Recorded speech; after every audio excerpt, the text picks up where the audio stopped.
Let's see. Let's see if this works. Hello, everybody. My name is Ramon Franco. I'm the owner of Aram Studios here in the Bay Area.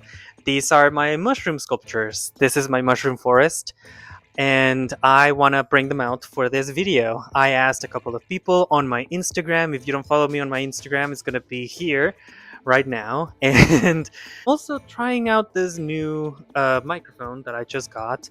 So if it sounds strange, I'm so sorry about it. This is my very first time doing one of these Q&As. They're very fun to watch on YouTube, and I've never done one, so let's give it a shot.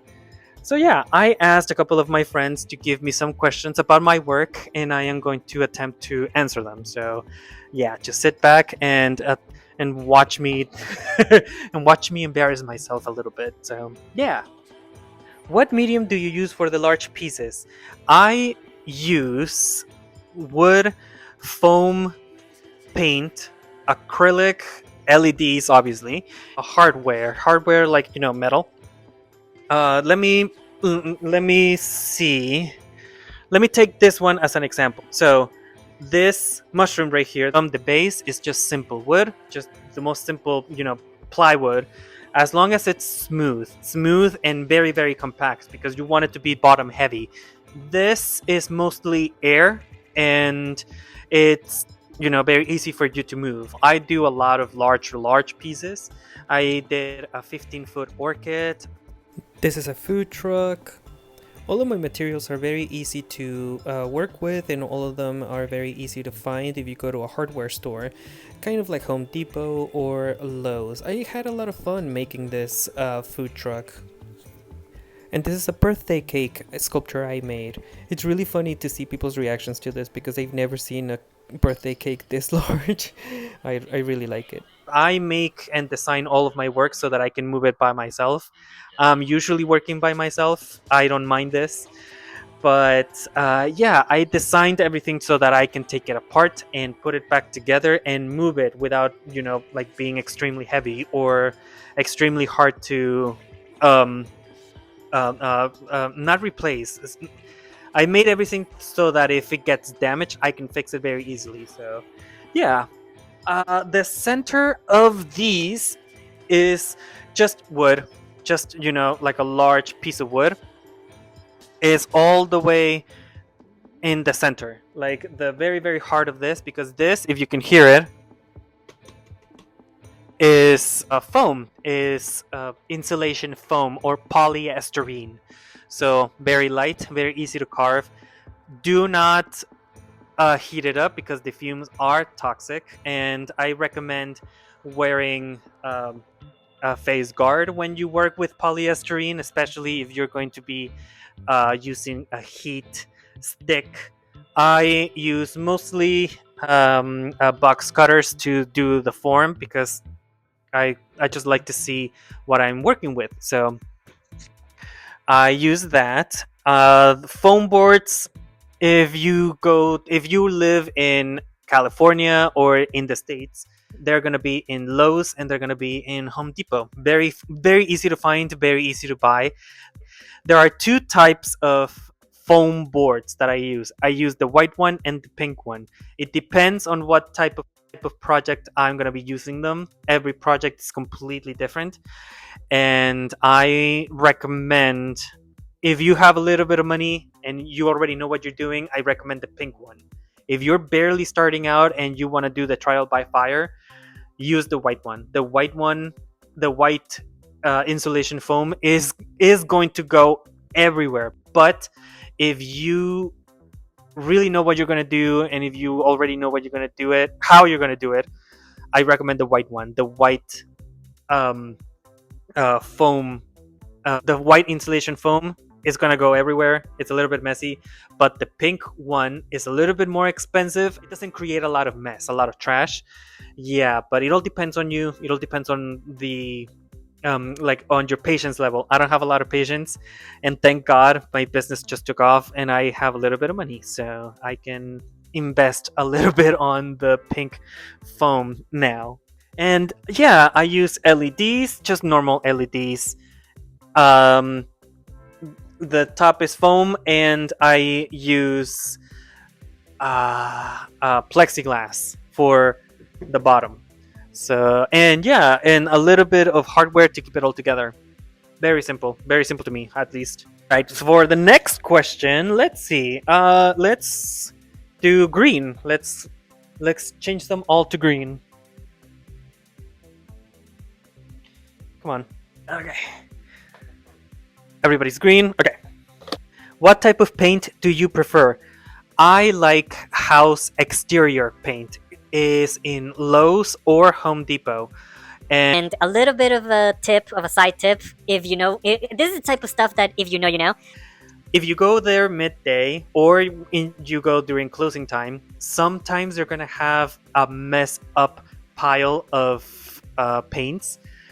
This is, quarts or full gallons of paint that a customer didn't like and they still have to sell. So they give it a massive discount for you to use and for them to get rid of.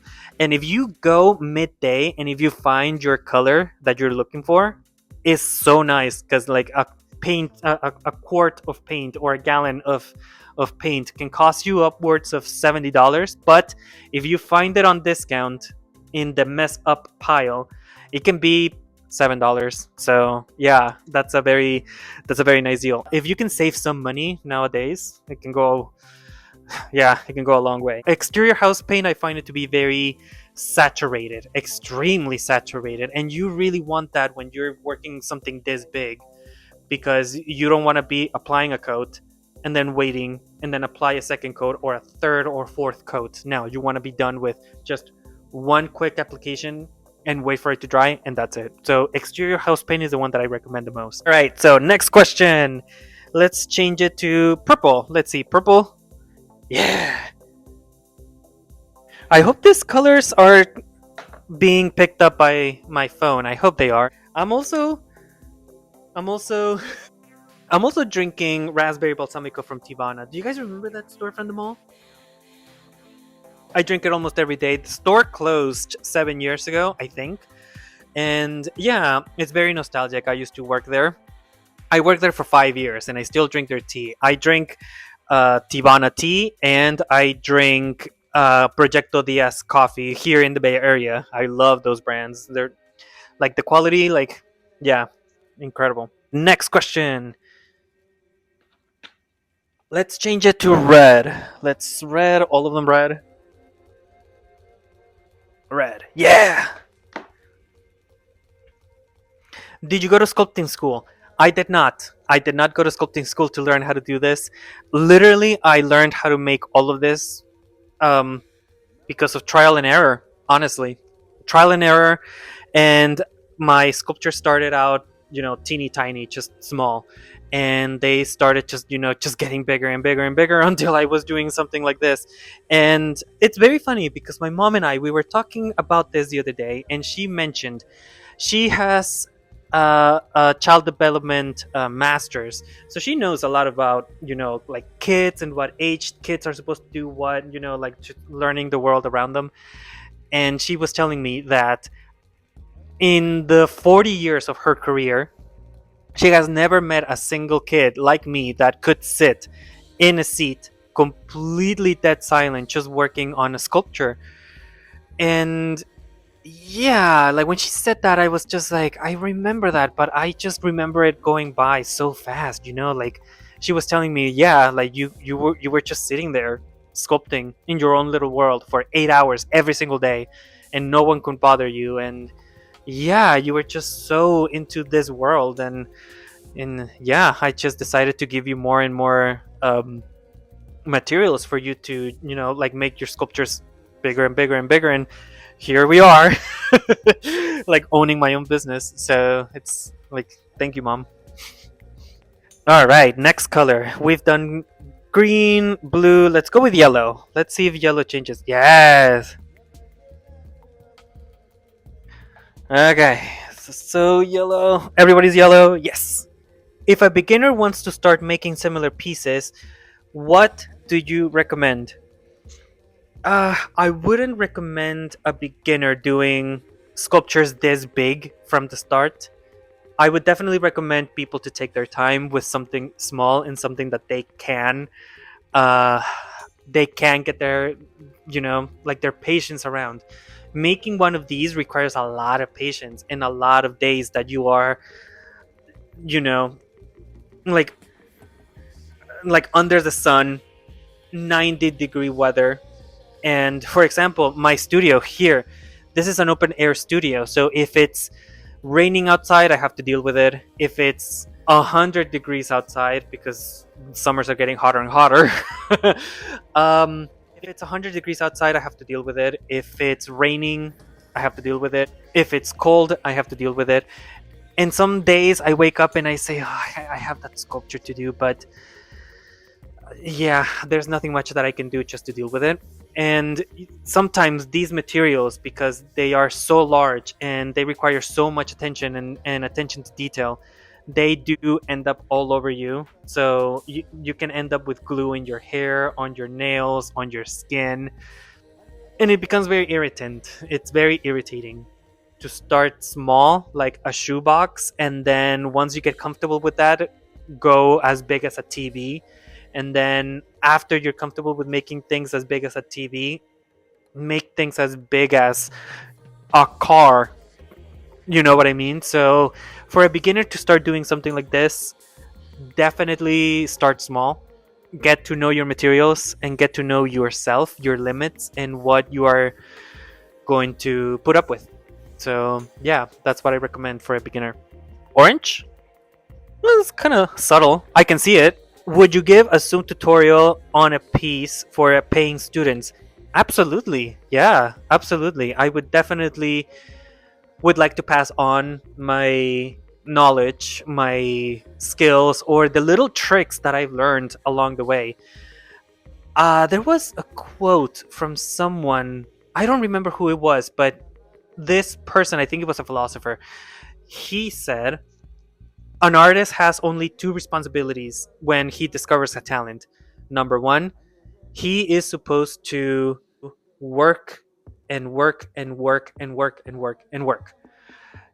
Not a lot of people have your talent. Not a lot of people are going to be like you. And if you have a talent as specific as this one, is your responsibility to work and just keep producing. Keep producing every single day, all day if you can.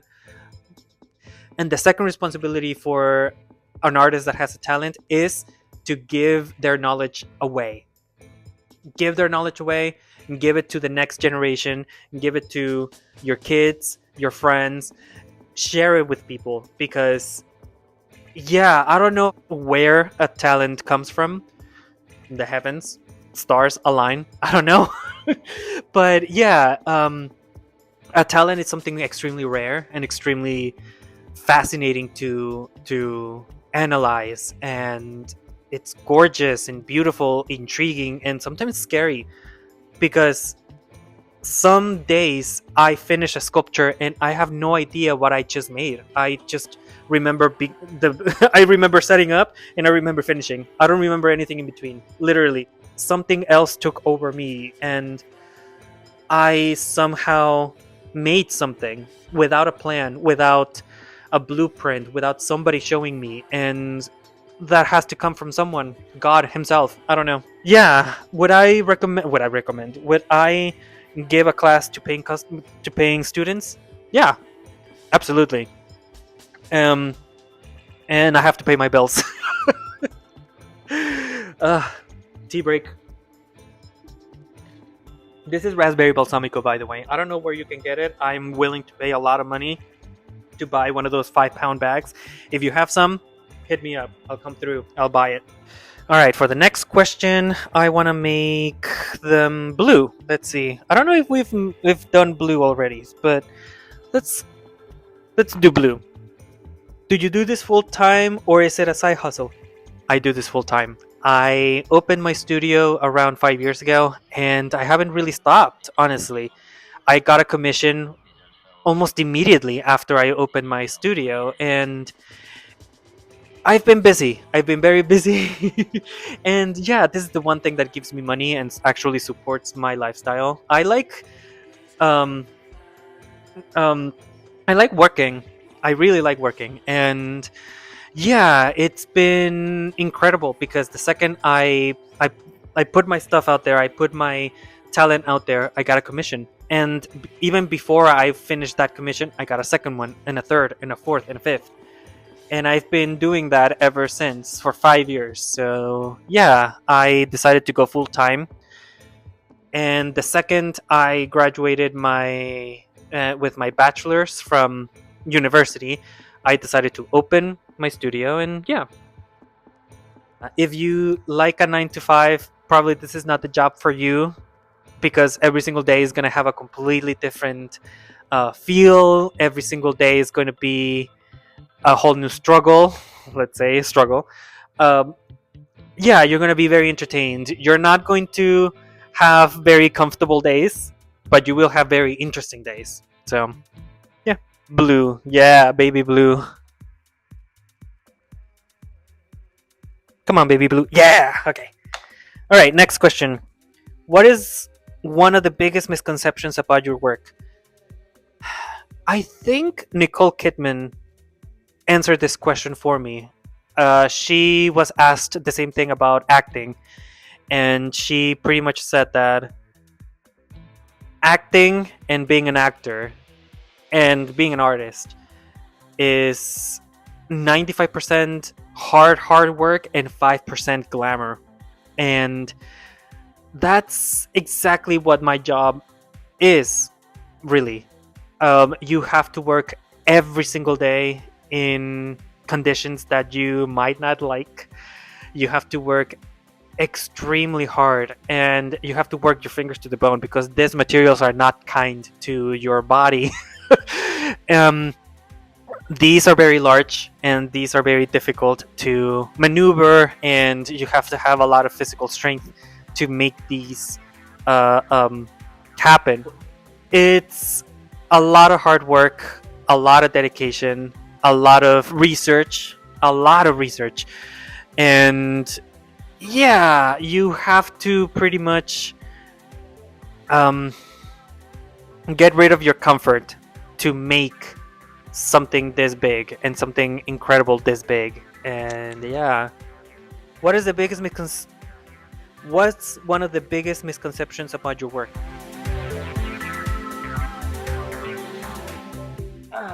Sorry, I had to get a blanket. It's getting kind of cold. The biggest misconception is that people think that I am having fun all day, every day, that I am, not doing sacrifices, that I am not suffering, that I don't have to deal with people, and that is completely the opposite. I have to talk to 100 people to just get one person to agree to trust me with a lot of money, a lot of work, a lot of sometimes their own idea. They trust me with their idea, and I have to deliver, or I have to let them go. And I admit that there has been a couple of projects that I had to say no, because you have to protect yourself, and a lot of people are going to give you tens of thousands of dollars to make their idea come to life. And if you cannot deliver it once you said yes, that responsibility is going to fall on you.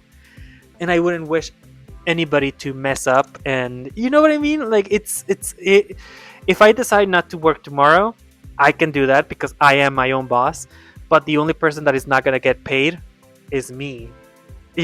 So yeah, the biggest misconception about my job is that people think that I am having the time of my life, that I'm having fun every single day, that I don't have to deal with people, that I am comfortable, that I'm just creating my passion, my work, and yeah, it is a little bit of that, but you still have to deal with a lot of different factors that are completely out of your control.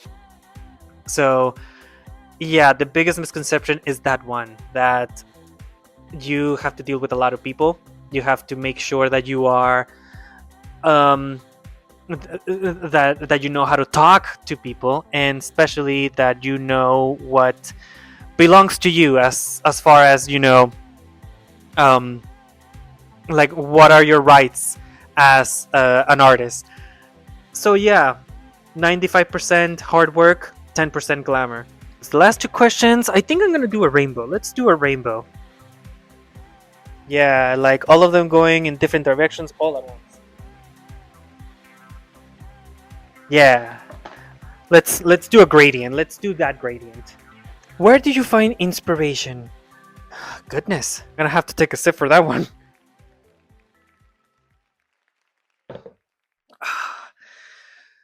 I think I find the biggest inspiration from what I'm living at that particular point, like what I am going through at that particular point in my life, what I am seeing, what I'm absorbing, what I keep hearing, like things on repetition. You know what I mean? Like when you are just, going to the grocery store and you hear something, and then you come home and you turn on your TV and you hear the same topic being talked about, and you go online the same day and you hear the exact same topic again, and you're kind of like, huh, I'm kind of being hearing that same topic over and over and over again.